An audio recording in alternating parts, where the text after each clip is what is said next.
Pour être des aidants, ils doivent d'abord être des familiers des personnes en situation de handicap. Qu'est-ce que ça veut dire être familier?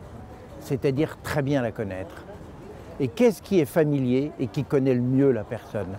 C'est celui qui, le matin, vient pour le réveil, c'est celui qui vient pour la douche, c'est celui qui aide au repas, c'est celui qui connaît, c'est celui qui, en le regardant, sait s'il a mal, en le regardant, sait s'il est bien, c'est celui qui sait ce qui lui fait plaisir et c'est celui qui va être la première personne à applaudir les progrès de son autonomie.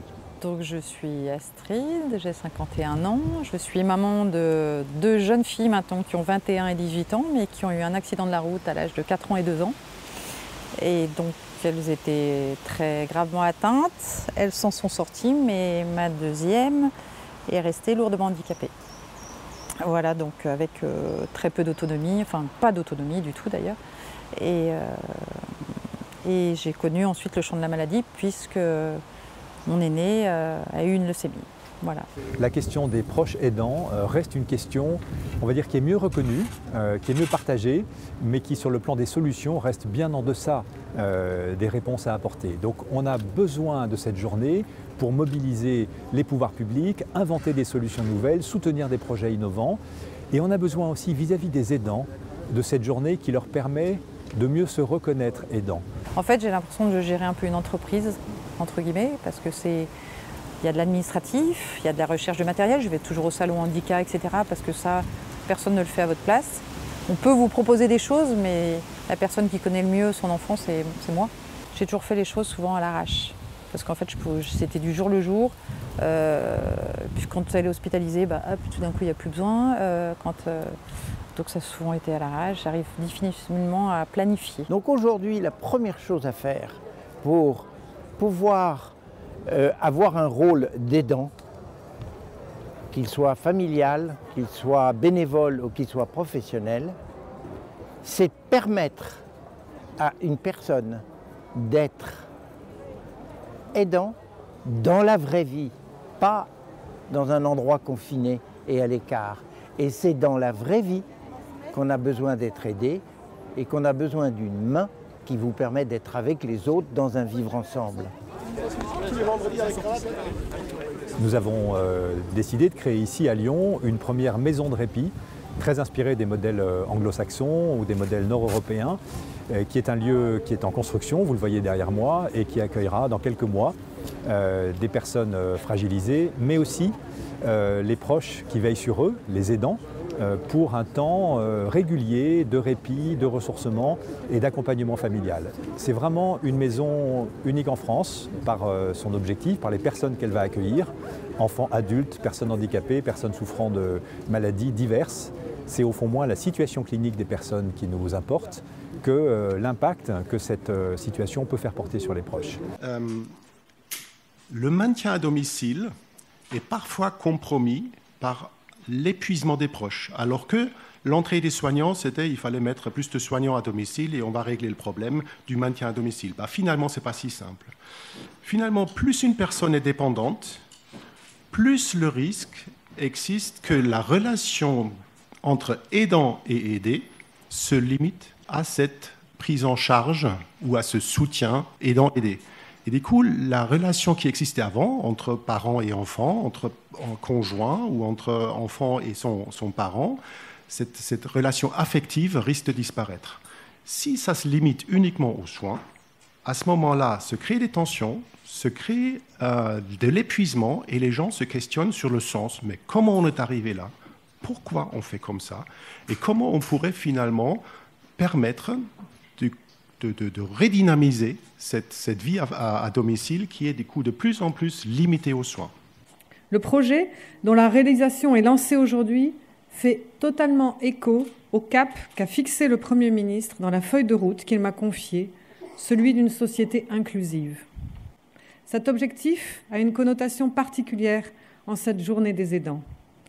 En effet, la société inclusive ne peut pas se penser sans eux. Tous ces proches qui soutiennent et accompagnent les projets de vie en milieu ordinaire des personnes en situation de handicap. Et en même temps, nous devons être extrêmement vigilants à ce que l'inclusion ne se fasse pas au détriment de l'équilibre de vie des aidants, qu'elle ne soit pas synonyme d'accompagnement insuffisant, que les aidants seraient amenés à pallier, qu'on ne fragilise pas davantage les familles souvent déjà vulnérables. Si nous souhaitons avancer sur le chemin de l'inclusion, nous nous devons d'adapter l'offre médico-sociale au parcours de vie aussi inclusif que possible et surtout au soutien aux proches et des aidants. Si vous travaillez, vous avez besoin de congés. Si vous apprenez, vous avez besoin de vacances. Si vous faites un énorme effort dans l'école de l'autonomie, vous avez besoin de répit. Et notre intention est donc vraiment d'ouvrir très largement cette maison à tous ceux qui peuvent en avoir besoin à un moment donné. Pour moi, je n'avais pas de raison de bénéficier de la maison de répit puisque j'avais ces solutions à domicile.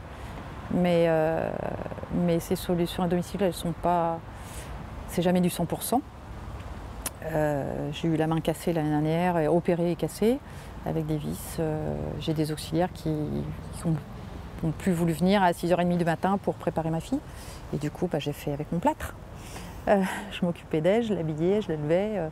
Voilà. Donc c'est une rééducation plus lente pour ma main. Donc ça c'est un exemple. Ça c'est pour les situations. La maison de répit va être une solution pour les situations d'urgence. Là ça aurait été fabuleux parce que ça veut dire que je venais avec ma fille en urgence. C'est-à-dire que je pouvais continuer à être avec elle. Elle, tous ses soins étaient pris en charge, mais j'avais le rôle de maman. Et moi je pouvais continuer ma rééducation. Et puis voilà. Nous aurons ici 20 chambres, mais que nous proposons une trentaine de jours de répit par an aux familles. Donc du coup, un turnover assez important, mais le répit ne se limite pas au séjour, mais bien cet accompagnement au long cours que j'évoquais tout à l'heure. Alors sur ce projet, nous avons été dans une démarche d'accompagnement du projet, dans l'instruction d'une demande de financement et de fait, le fonctionnement est assuré par l'Agence régionale de santé à 100%. Donc à hauteur d'1,5 million. Donc il restera à la charge des familles, comme à l'hôpital, un petit reliquat de 20 € par jour. Mais nous discutons déjà avec les mutuelles pour que, y compris cette somme résiduelle, puisse être prise en charge. Donc c'est vraiment à la fois une sensibilité bien sûr par rapport au rôle des aidants et à leurs attentes, leurs besoins, mais c'est aussi la prise en compte du répit et de l'aide aux aidants comme étant des composantes de l'organisation même du système de santé en fait. Et le répit, ce n'est rien d'autre de trouver et de créer la première maison de répit pour Henri Rohan-Chabot et OVE qui va le gérer. Je crois que c'est une très belle idée. Il en faut un par bassin de vie.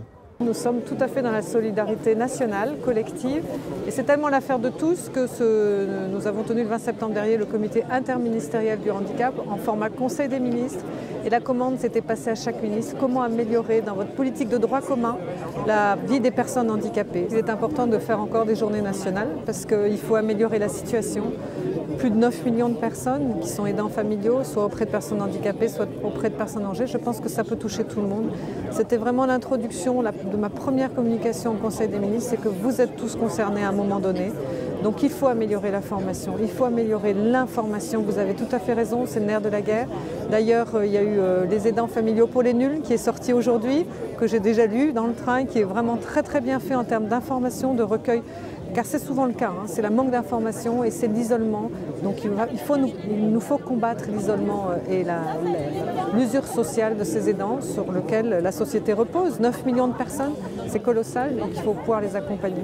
L'autonomie aujourd'hui, c'est le choix pour la personne et ce choix, c'est sa liberté.